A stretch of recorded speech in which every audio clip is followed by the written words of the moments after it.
is Stan Lee, really. And I'm not going to stop that. Thank you, sir. Thank you. But I think the way I had him drawn, he didn't look a lot like me. Hello, next question. I am Loki of Asgard. You're a Loki? Yes. Hey, my brother-in-law. What made you come up with your reimagining of Thor and Loki when you made them into comic book characters? What drove you to your reimagining Thor and Loki when they came into the comic? Well, I was looking, as I always did, to come up with a new superhero. And I felt we already had Galactus, and we had all of our other powerful heroes, villains rather, and I was thinking, who can I get that's even more powerful? Who can I get who's the scariest villain of all? And then I figured, why not a god? So I thought first of the Roman gods, but everybody knew them, and the Greek gods, everybody knew them, but people weren't as familiar with the Norse gods. Of course, me, I know everything. So I love the idea of Odin being the All-Father. I think of him as me. I was very annoyed I didn't get to play that role, by the way.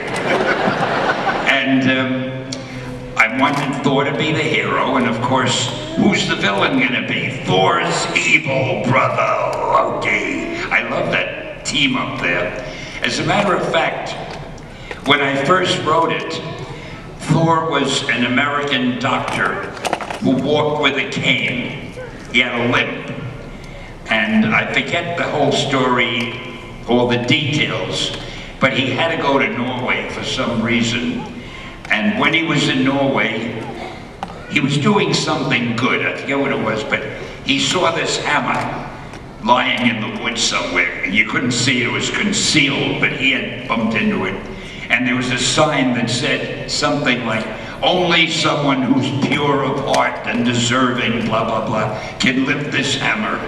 And there were guys chasing him, and he needed a weapon. So he reaches down, and he lifts up the hammer, and the minute he does, he turns into Thor. And the cane had become a hammer, and when he goes back to New York City, he's got the cane, but anytime he taps it, it can turn into the hammer, and he turns into Thor.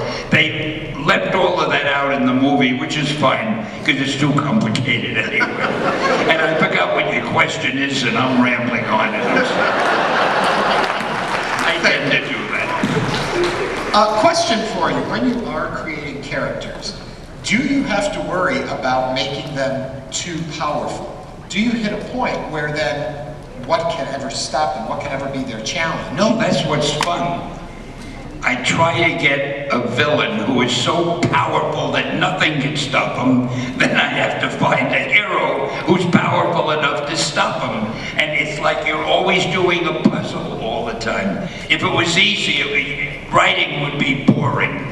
But this kind of writing is interesting because it's always a contest. And if you don't win the contest, you can come up with a lousy story. Talking about writing, Stan Lee, the name that we know you by today, was originally for your comic work, and you were keeping your birth name for the great American novel you were going to write. Do you ever regret not having written that book? No, I really don't. I don't think about it anymore. And what happens is you get spoiled. I was able to write a comic book. I wrote a comic book a day, an issue a day, and I love doing that. I'd wake up in the morning, start writing, and by dinner time I had done an issue. To me now, the idea of having to sit down and wrestle with a novel, writing the same story every day, just adding a little to it, I don't think I can handle that anymore. It's just like, you know, come to think, I never thought of it before. It's just like I don't do real acting either. I do cameos, and I don't do real writing. I do short comics, so I'm a very strange guy. But a way to entertain a lot of us, don't you think?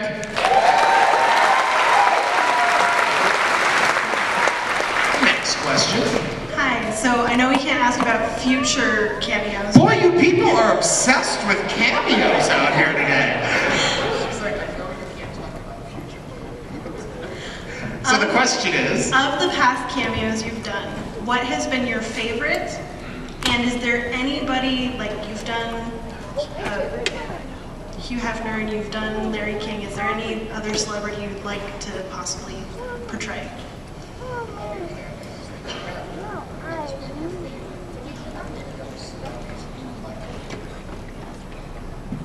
Oh, I didn't know, have I been portraying celebrities? I think you've done Hugh Hefner and Larry King. Oh yeah, that's right. That's really funny. They're both friends of mine too. And they didn't send me a congratulatory notice either. I have to think about that. And what was the question? Oh. I like the one in the Fantastic Four where I couldn't go to the wedding because they didn't believe I was Stan Lee. And I like the one in Iron Man where Tony Stark, I'm standing with three sexy-looking blondes all around me, my arm around all of them, and Tony Stark walks by and he says something like, "Way to go, F." And oh, I gotta tell you a funny thing about that. Originally, I had a pipe in my mouth because the director thought Hefner always had a pipe. So I had a pipe in my mouth, and then he said he wants these three blondes to stand around me with my arm around them. So I had my arms around these three girls, and when Tony Stark walks by and says, "Way to go, F," or whatever he said, I turn around to look at him, but I had the pipe in my mouth, and I almost knocked the tooth out of the girl next to me. So you may wonder when you see it again, but you'll see I'm not using a pipe. Thank you. Next question. Hi, my name's Bradley, and I have a question everyone wants to know, and I have a question I want to know. First question is, what do you think of Robert Downey Jr.'s portrayal of Iron Man? What do you think of Robert Downey Jr.? The greatest! He is so good at Tony Stark.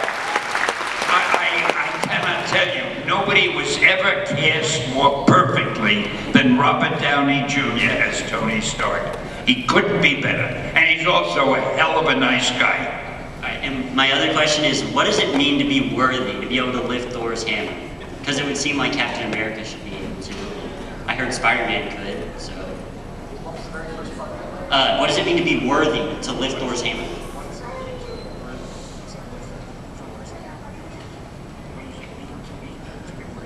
Oh, you have to have a noble heart, a clean mind. I don't know, my God, you gotta be a hero. You gotta be a hero type.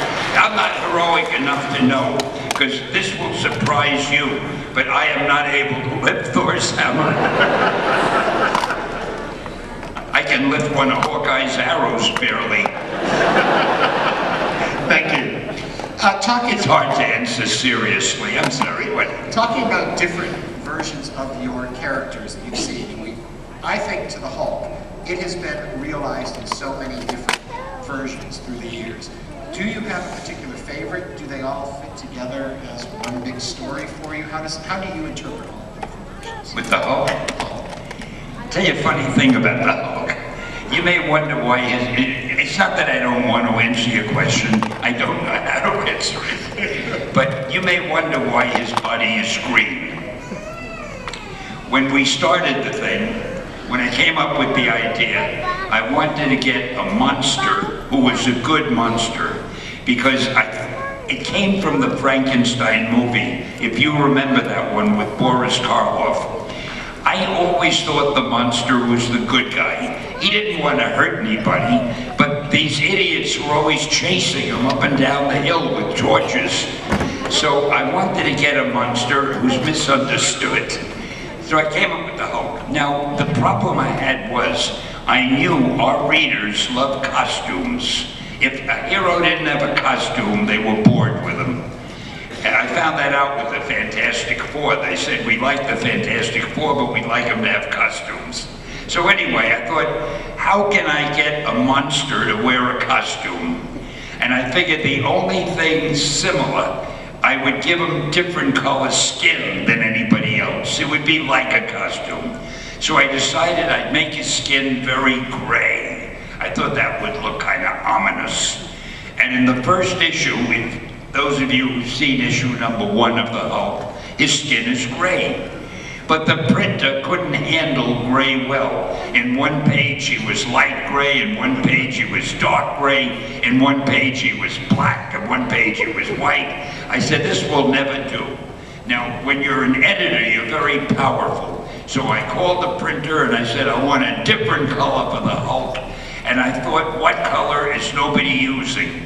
And at the moment, I couldn't think of any green characters. So I said, make the Hulk green. And they were able to print green pretty consistently throughout the book. And now you know, and only you, nobody else, knows why the Hulk is green and not gray today.